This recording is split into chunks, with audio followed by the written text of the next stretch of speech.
Alright, Ty, let's check out first run at Killington SL Jan, tough hill. You went well late in the field, so pretty icy and ruddy. Some bad camera work here also, but it does get better. Let's take a look at your run first in regular motion, then we'll slow it down.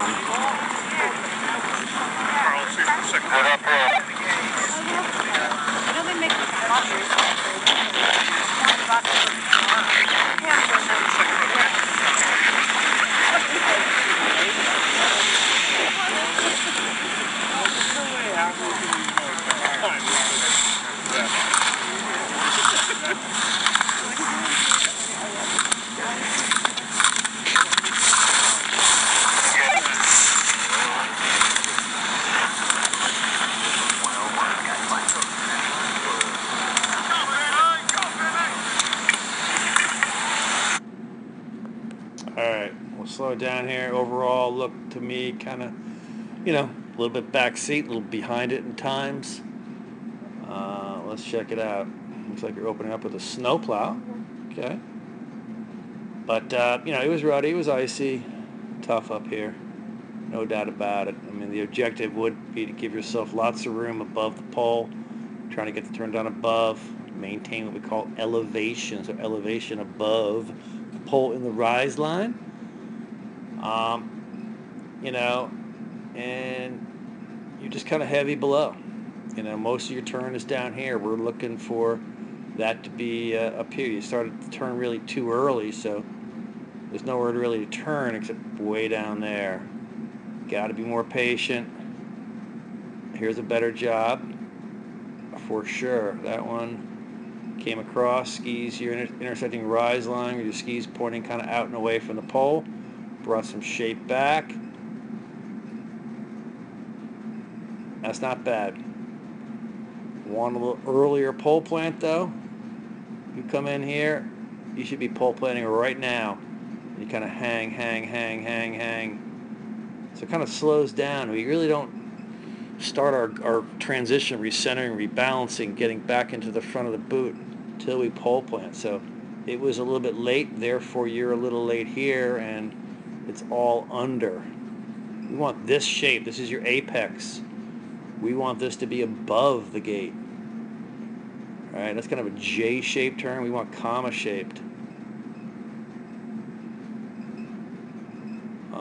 Another thing, we talked about before is in modern slalom, because we don't have time to really up on weight, we actually retract, and it looks like we're kind of sucking up, getting the skis from one side to the other side of us by bringing the knees up, and you still have a lot of up and down motion, and that gets you in trouble, because if you go up in between the gates, we don't have time to really come down and pressure at the top of the turn. We'll talk about that in a minute. You can't really see it, but we got to give our feet more room above this exit on the hairpin for good direction. So you're going kind of straight at it, then kind of toss them sideways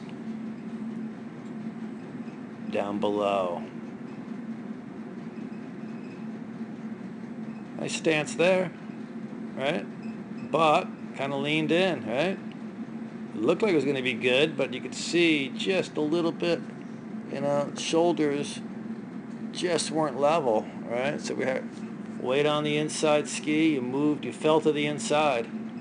Inside ski is almost off there, but you kind of fell to the inside and had to pull a recovery. So here obviously we're going to be late.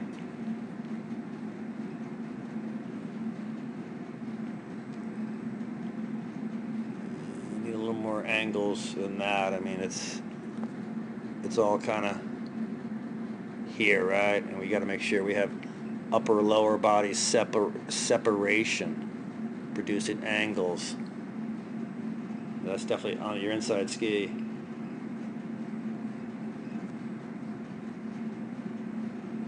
Kind of behind it there. Still a little behind. We got to bring that line up the hill. You're going too straight. You're hitting the gates, and your skis are heading right down the hill. You want direction down. This is actually an under gate, but a little different, but here, you know,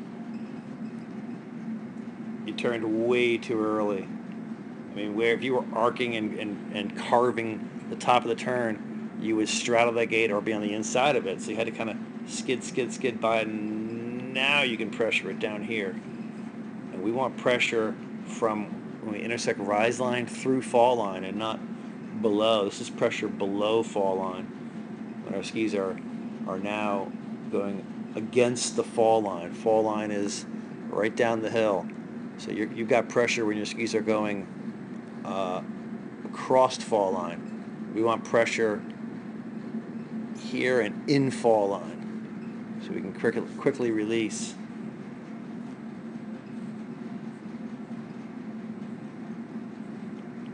It's not a bad looking turn. Rolled them up.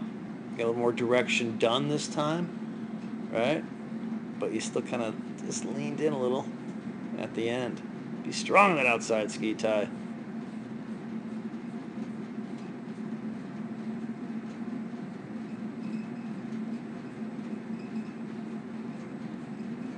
Good work in the flush. Good job.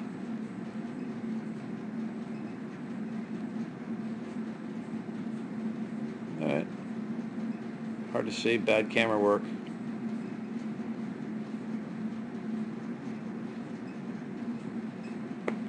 Need to cross block the exit on a hairpin. You know, you get the wrong arm. We have to either alternate or use the right arm throughout. I don't really care which arm you use here, but it's got to be cross blocking for a stronger exit.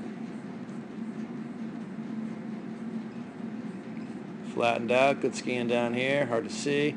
Bad camera work. But overall, you know, with those, you had some mistakes here and there. But you know, to make darn close to come making the flip was a decent run. You obviously had some good turns. Overall, you know, as you told me that day, you're behind it, and you could see that. So when it's steep and offset, extra room above the pole on the rise line, bringing shape back. You'd have a little quicker pole plant, a little less up and down motion in between the turns. Because we don't have time for that. And let's just be a little more patient. Intersect rise line with our skis pointing out and away from the pole, pressuring them from rise line through fall line, and that should help.